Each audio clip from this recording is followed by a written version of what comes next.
Friends, SDL science academy online classes में आप सभी का स्वागत है। जैसा कि इसके पहले चैप्टर में कक्षा 6 के जो स्टूडेंट्स थे उन्होंने जो हमारा सौरमंडल है, तो सौरमंडल में आपके जो जितने भी ग्रह थे, बुध, शुक्र, पृथ्वी, बृहस्पति, बुध, शुक्र, पृथ्वी, मंगल, बृहस्पति, शनि, अरुण, वरुण, इसको हम मरकरी, वीनस, अर्थ, मार्स, जुपिटर, यूरेनस और सैटर्न क्रमशः जो है हमने सबको बताया था आप लोगों को। तो उसमें जो हमारा सबसे प्रमुख ग्रह है जिस पर हम लोग निवास करते हैं या हम लोग का सारा मानव जीवन जिस पर संभव हुआ है उसको जो है पृथ्वी कहते हैं। तो हमारी पृथ्वी जो है, कहते हैं पृथ्वी जो है स्पेस पे जो है लटकी हुई है, सूर्य का चक्कर लगाती है। लेकिन इसके पहले डियर स्टूडेंट्स, लोगों का ये विश्वास था प्राचीन काल में कि हमारी पृथ्वी स्थिर है, सूर्य जो है वो चलता है, पृथ्वी स्थिर है। और लोगों का ये विचार था कि अगर हम लोग जो है इसकी यात्रा करेंगे तो एक स्थान पर हमारी पृथ्वी खत्म हो जाएगी और हम लोग किसी महाखंड में गिर जाएंगे। लेकिन आगे चल करके केपलर ने यह सिद्ध किया कि हमारी पृथ्वी, सूर्य जो है वो स्थिर है, जितने भी ग्रह हैं, प्लेनेट हैं, वो सभी जो है पृथ्वी का जो है वो सूर्य का जो है चक्कर लगाते हैं। तो ये ग्रह जो होते हैं, आपको बताया गया कि जितने भी प्लेनेट होते हैं या कोई ग्रह जिस पर अपना योग जिस पर घूमता है, अपना मतलब एक उसका परिक्रमा पथ होता है जिसको ऑर्बिट या कक्षा कहते हैं। तो इसमें सबसे पहले जो हमारी पृथ्वी है, तो हमारी पृथ्वी की जो गतियां हैं इसमें हम सबसे पहले इसी का देख रहे हैं। तो आप लोग देख लीजिए, सबसे पहले है परिभ्रमण। परिभ्रमण ये क्या होता है? रोटेशन। तो ये पृथ्वी की जो होती है दैनिक गति होती है। दैनिक आप डेली जानते हैं। दैनिक गति में आप लोगों ने देखा कि हमारी पृथ्वी जो है 23 घंटे 56 मिनट में अपना जो है एक चक्कर लगाती है। तो 23 घंटे 56 मिनट में पृथ्वी अपनी जो काल्पनिक इमेजिनरी जो उसकी दूरी है उस पर घूमते हुए जो है सूर्य का चक्कर लगाती है, अपना एक चक्कर लगाती है, क्योंकि इसको दैनिक गति कहते हैं, डेली। तो उसके बाद आप दैनिक गति में आप देखते हैं कि 23 घंटे 56 मिनट में पृथ्वी सूर्य का एक चक्कर लगाती है, जिसको परिभ्रमण कहते हैं। और ये जो दैनिक गति है पृथ्वी की, इसमें आप देखते हैं कि जब ये सूर्य का चक्कर लगाती है और साथ ही साथ अपना भी चक्कर लगाती है, तो ये दो तरह से इसकी गतियाँ बन जाती हैं।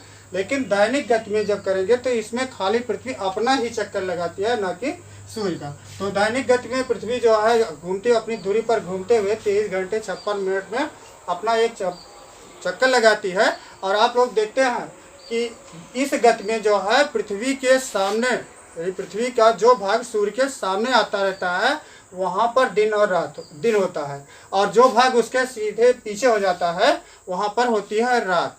तो दैनिक गति के कारण जो है पृथ्वी पर जो सबसे प्रमुख कारण होता है वो होता है दिन और रात का होना।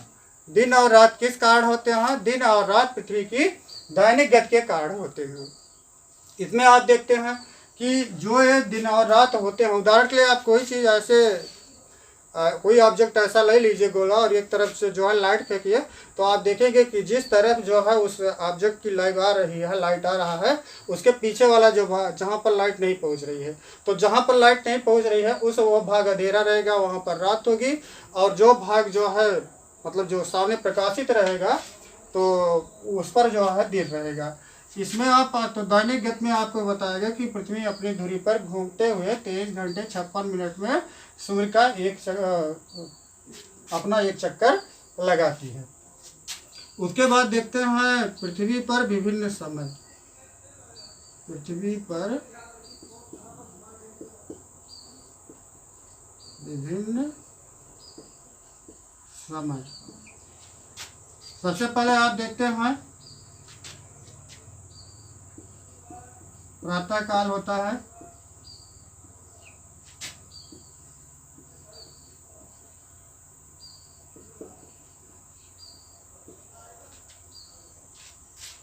इसको सनराइज कहते हैं।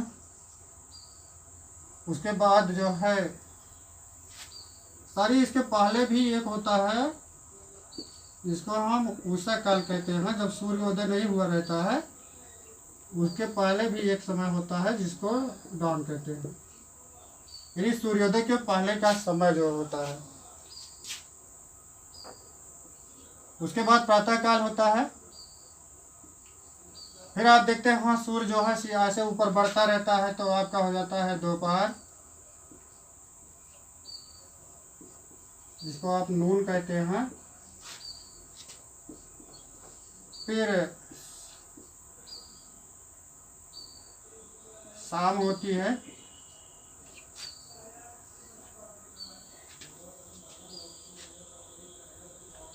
जिसको हम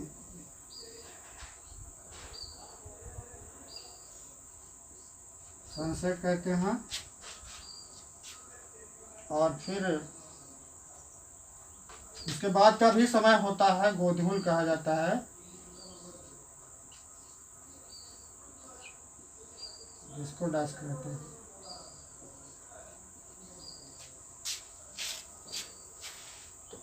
ये जो है समय आपके होते हैं विभिन्न जो है हमारी धरती पर। और आप लोग देखते हैं कि इस प्रकार के जो अनेक समय होते हैं हमारी धरती पर, उषा काल, प्रातः काल, दोपहर, शाम और गोधूल, ये सारे जो होते हैं पृथ्वी की जो दैनिक गति होती है इसके कारण होते हैं। उसके बाद हमारी पृथ्वी की जो दूसरी गति होती है उसको हम कहते हैं परिक्रमण।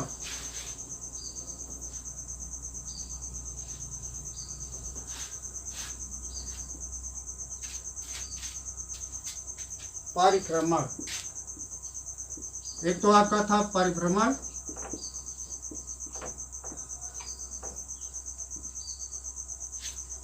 परिक्रमण। ये परिक्रमण क्या होती है? अपनी धुरी पर घूमने के साथ साथ पृथ्वी जो है सूर्य का चक्कर लगाती है। इसको हम कहते हैं वार्षिक गति, जिसमें ये 365 दिन और 6 घंटे। वार्षिक गति में पृथ्वी 365 दिन 6 घंटे में सूर्य का एक चक्कर लगाती है। तो ये 365 दिन 6 घंटे, ये 6 घंटे जो होता है जब ये 4 बार जुड़ जाता है 24 घंटे, तो 24 घंटे का क्या होता है? 24 घंटे का आपका बनता है एक दिन। और ये एक दिन जिस वर्ष में जुड़ता है उसको हम अधिवर्ष या लीप ईयर कहते हैं। अधिवर्ष या लीप ईयर कहा जाता है। तो जो 6 घंटे होते हैं जब 4 बार जुड़ जाते हैं तो एक पूरा 366 दिन का उस साल जो होता है, तो उस साल को हम अधिवर्ष या लीप ईयर कहते हैं। पृथ्वी की वार्षिक गति जो होती है, इसका जो प्रभाव पड़ता है, इसके कारण आपका होता है धरती पर ऋतु परिवर्तन। ऋतु परिवर्तन होता है। आप देखते हैं हमारे यहाँ जो है अनेक ऋतुएं होती हैं, तो वो ऋतुएं होती कैसे हैं? वो होती हैं पृथ्वी की वार्षिक गति के कारण। आप जानते हैं जो मुख्य ऋतुएं होती हैं हमारे यहाँ, आप ग्रीष्म ऋतु,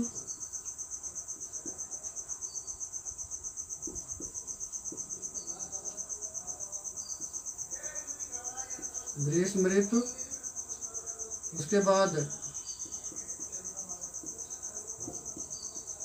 शीत ऋतु,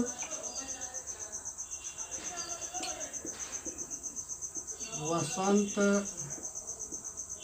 विषु, शरद ऋतु। ये ग्रीष्म ऋतु आप लोग जानते हैं ग्रीष्म ऋतु कब होती है?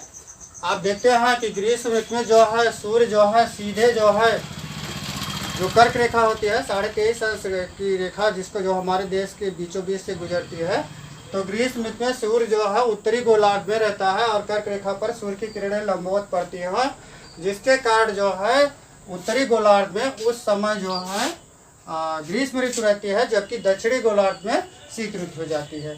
ऐसी स्थिति होती है, आप देखते हैं 21 जून को।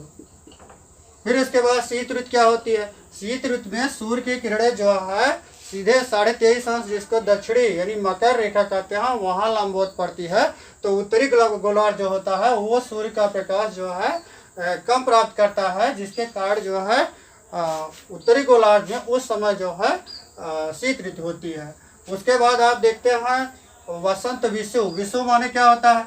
विषुव का मतलब होता है दिन और रात का बराबर होना। दिन रात का बराबर होना। तो वसंत विषुव और शरद विषुव। वसंत विषुव आप देखते हैं 23 मार्च। 23 मार्च जो होता है उसके बाद 23 मार्च को जो है दिन और रात बराबर होते हैं। तो 23 मार्च में आप देखते हैं उत्तरी गोलार्ध में जो है उस समय एकदम न ज़्यादा गर्मी होती है न ज़्यादा ठंडी होती है।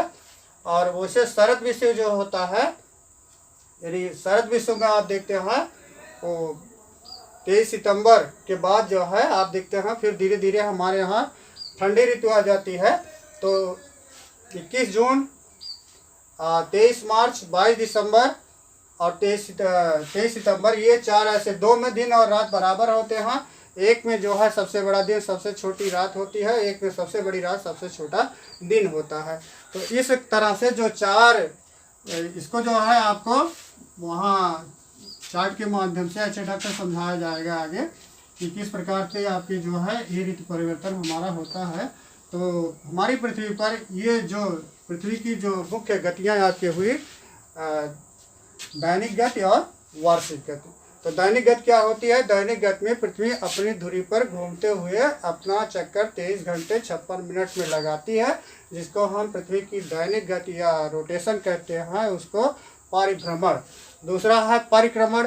परिक्रमण क्या होती है? परिक्रमण जो है पृथ्वी की वो गति है जिसमें पृथ्वी सूर्य का जो है 365 दिन 6 घंटे में सूर्य का एक चक्कर लगाती है।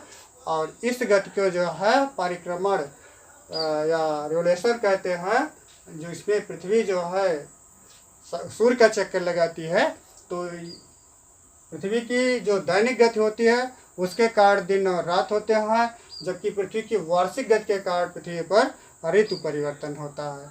Thank you.